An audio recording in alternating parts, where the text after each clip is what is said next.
আপনি যদি আমাদের চ্যানেলে নতুন হয়ে থাকেন অবশ্যই চ্যানেলটি সাবস্ক্রাইব করে রাখবেন পরবর্তী আপডেট পাওয়ার জন্য। বিজয় নামের একটি 25 বছরের ছেলে যে একটি প্রাইভেট কোম্পানিতে চাকরি করত, আর সেখানে স্যালারি ছিল 40,000 টাকা, যা আমাদের দেশে একটা ভালো রোজগার মনে করা হয়। যদিও এই স্যালারিতে বিজয় নিজেও অনেক খুশিতে ছিল, কিন্তু বিজয়ের মনে সব সময় একটি ভয় থাকত, কারণ সে একটি প্রাইভেট কোম্পানিতে চাকরি করে। আর কাল যদি বিজয়ের থেকে বেশি কোনো ট্যালেন্টেড মানুষ কোম্পানিতে চাকরি পেয়ে যায়, তাহলে বিজয়কে কোম্পানি থেকে বাইরে বার করে দিতে কোম্পানি একবারও চিন্তা করবে না। আর এই চাকরিটা ছাড়া বিজয়ের কাছে এমন কোনো সোর্স নেই যেখান থেকে সে একটা টাকাও রোজগার করতে পারবে। ওই অফিসে বিজয়ের একটি বন্ধু ছিল, যার নাম ছিল রবি। আর রবি প্রতি মাসে 90,000 টাকা স্যালারি পেত। আর তার মধ্যে একটি ভালো গুণ হলো রবির মধ্যে অনেক রকমের ট্যালেন্ট ছিল, আর এই কারণে সব সময় অনেক বেশি কনফিডেন্ট মনে হতো, যেন তার কোনো রকমের চিন্তা নেই। অফিসের মধ্যে যদি সব থেকে চিল্ড মাইন্ডেড কোনো মানুষ থাকে তাহলে সেটা হলো রবি। আর এরপরে একদিন রবি কফি নেবার জন্য ক্যান্টিনে যায়, আর ক্যান্টিনে গিয়ে দেখে সেখানে বিজয় গভীর চিন্তার মধ্যে বসে আছে। এরপরে রবি নিজের কফি নিয়ে বিজয়ের কাছে এসে বসে পড়ে, আর বিজয়কে জিজ্ঞেস করে, তুমি এত গভীরভাবে কি চিন্তা করছো? তুমি কি কোনো সমস্যার মধ্যে আছো? এরপরে বিজয় বলে, আমি তোমাকে কি বলবো, আমি অনেক ভয়ের মধ্যে আছি। এরপরে রবি বলে, কিসের ভয়? এরপরে বিজয় বলে, তুমি তো জানো আমাদের কোম্পানির বস কতটা রাগী। উনি তো ছোট্ট একটি ভুলে চাকরি থেকে পর্যন্ত বের করে দেয়। আর যদি কোনো দিন আমার দ্বারা কোনো ভুল হয়ে যায় আর উনি যদি অন্যদের মতো আমাকেও চাকরি থেকে বাইরে বের করে দেন, তাহলে আমি তো শেষ হয়ে যাব, কারণ এটাই হলো আমার একমাত্র চাকরি, টাকার রোজগার করার জন্য। এরপর রবি বলে, তুমি কি জানো আমি সবসময় কেন এত বেশি কনফিডেন্সে থাকি? কেন তুমি আমাকে সবসময় এত খুশিতে দেখতে পাও? এর কারণ হলো, যে ভয়ের মধ্যে তুমি আজ আছো, এই ভয়টাকে অনেক দিন আগেই আমি পার করে এসেছি। আর আমি জানি তোমার ভয়ের একমাত্র কারণ হলো এটাই যে তোমার এই চাকরিটা হলো তোমার একমাত্র ইনকাম করার জায়গা।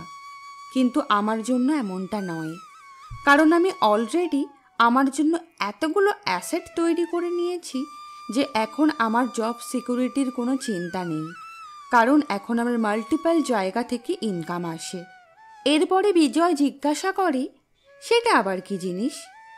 তারপরে রবি বলে, অ্যাসেট হলো সেই সমস্ত জিনিস যা তোমাকে টাকা রোজগার করে দেবে।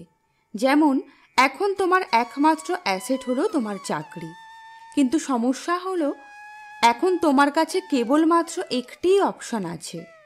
এরপরে বিজয় বলে যে, না, যদি এমনটা হয় তাহলে আমার কাছে আর একটা অ্যাসেট আছে, আর সেটা হলো আমার ব্যাংক অ্যাকাউন্টে থাকা আমার সেভিংস, কারণ ওখানে আমার টাকা প্রতি বছরে 4% হিসেবে গ্রোথ করছে।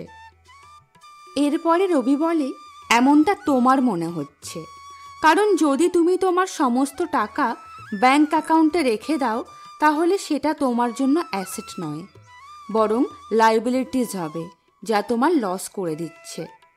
আমি তোমাকে খুব সহজ একটা ক্যালকুলেশনের মাধ্যমে বলছি। তোমার ব্যাংক তোমাকে প্রতি বছর 4% ইন্টারেস্ট দিচ্ছে। যদি তোমার ব্যাংক অ্যাকাউন্টে 1 লক্ষ টাকা থাকে তাহলে 1 বছর পরে তুমি সেখান থেকে 4,000 টাকা ইন্টারেস্ট পাবে। কিন্তু অন্যদিকে যদি তুমি ইন্স্যুরেন্সকে দেখো তাহলে আমাদের প্রতি বছরের 6 থেকে 9% হিসেবে গ্রো করছে। অর্থাৎ এই বছরে যদি তোমার প্রয়োজনীয় খরচ 1 লক্ষ টাকা হয় তাহলে আগামী বছরের সেই সেম জিনিসের জন্য তোমার 1,08,000 টাকার প্রয়োজন পড়বে। আর এখন তুমি নিশ্চয়ই এটা বুঝতে পেরেছো, ইনডাইরেক্টলি এই ব্যাংকের মাধ্যমে আমাদের টাকার ভ্যালুটা বাড়ছে না, বরং আমাদের টাকার ভ্যালুটা কম হয়ে যাচ্ছে। এরপরে বিজয় বলে, আমি তো এটা ভেবে দেখিনি। এখন তুমি আমাকে বলো, আমি আমার জন্য আর কি কি অ্যাসেট ক্রিয়েট করতে পারি, যাতে আমিও তোমার মতো আলাদা আলাদা জায়গা থেকে রেগুলার ইনকাম করতে পারবো। এরপরে রবি বলে, আমি তোমাকে সেই সমস্ত অ্যাসেটের কথাগুলো বলতে পারি যেটা আমি নিজের জন্য তৈরি করেছি, আর এগুলোর মধ্যে থেকে তুমি ঠিক করতে পারো তোমার জন্য কোনটা বেস্ট হবে।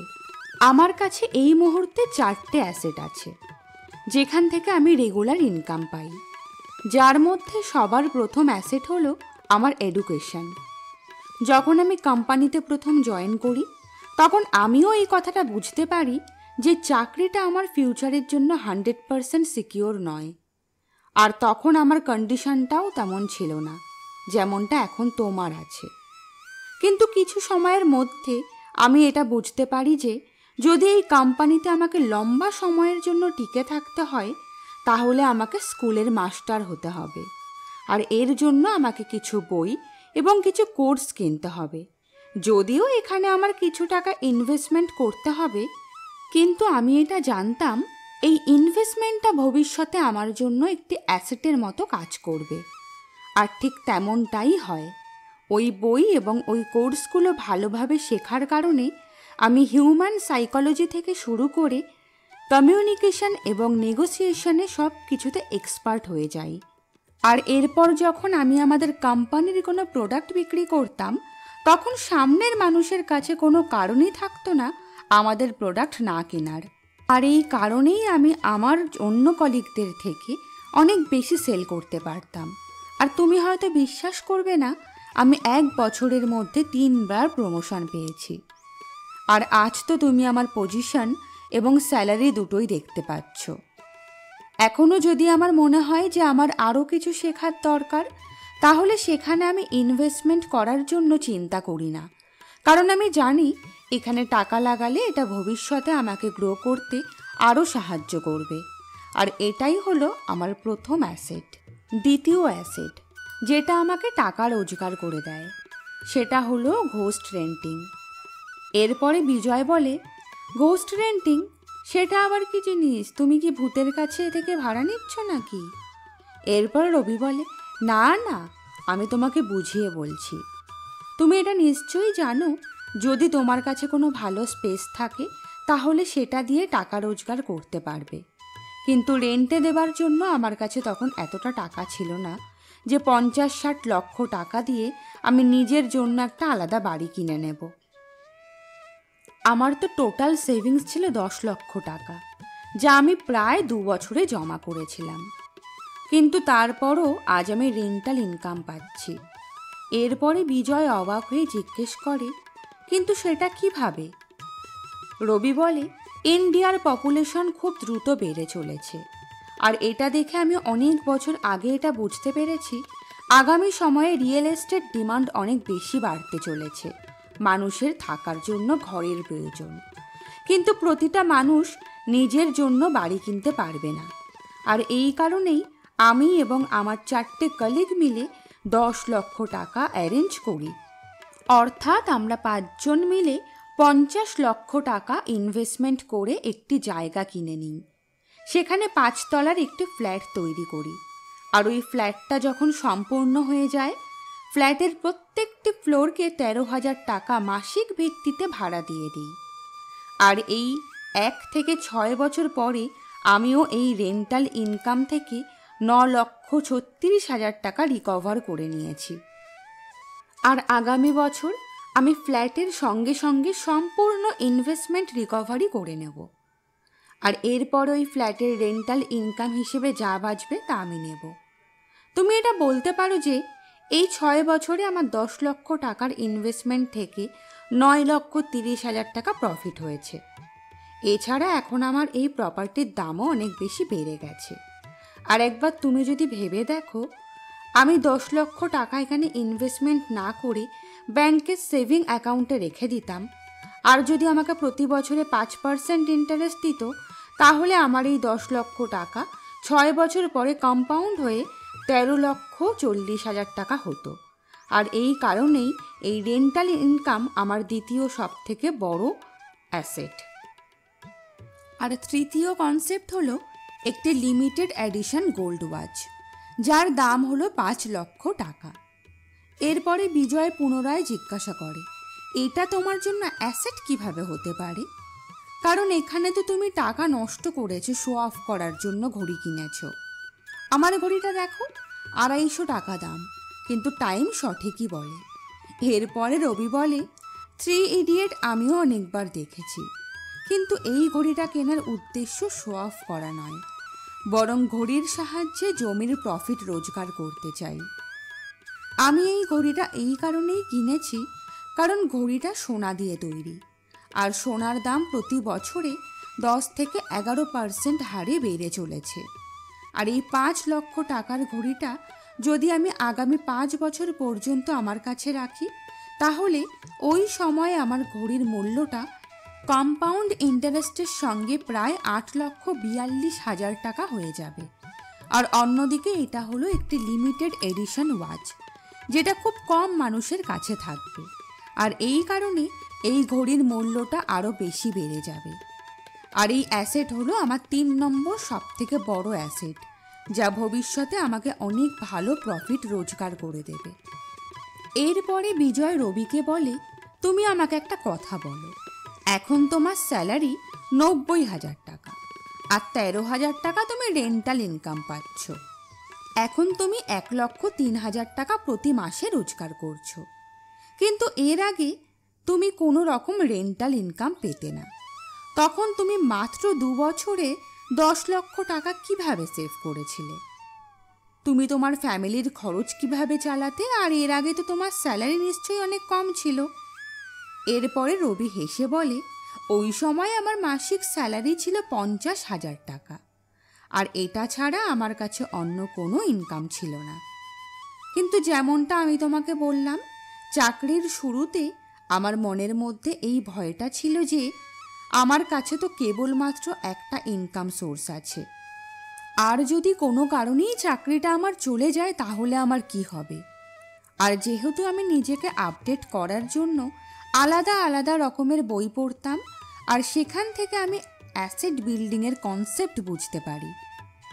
আর এরপর আমি ফালতু খরচ করা কম করে দিয়ে টাকা সেভ করা শুরু করে দিই।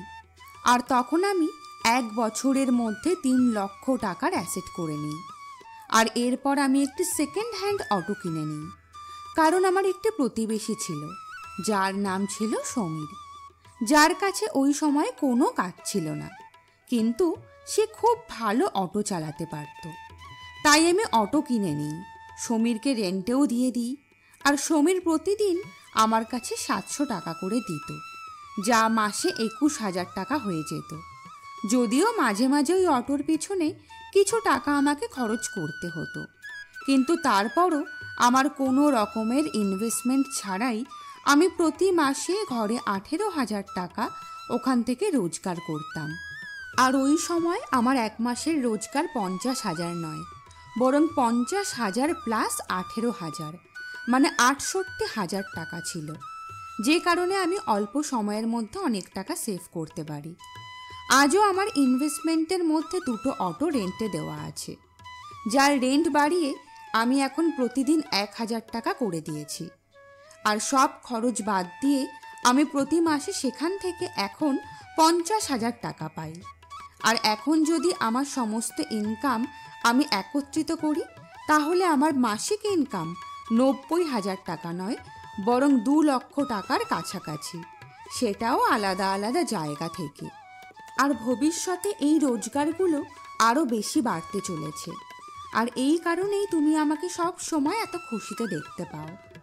রবির মুখে এসব শুনে বিজয়ের চোখ খুলে যায়, এবং এরপরে বিজয় নিজেকে প্রমিস করে যে আমিও আজ থেকে আমার টাকা নষ্ট না করে সেই টাকা দিয়ে অ্যাসেট ক্রিয়েট করব। তো বন্ধুরা, আশা করি আপনারা এখান থেকে খুব ভালোভাবে এটা বুঝতে পেরেছেন যে টাকা নষ্ট না করে যদি সেই টাকা দিয়ে আমরা অ্যাসেট ক্রিয়েট করতে পারি, তাহলে সেটা আপনাকে ফাইন্যান্সিয়ালি খুব দ্রুত গ্রো করতে পারবে, এবং আপনারাও পারবেন সেই সব সুখের দিন যাপন করতে। আশা করি আজকের ভিডিওটি আপনাদের ভালো লেগেছে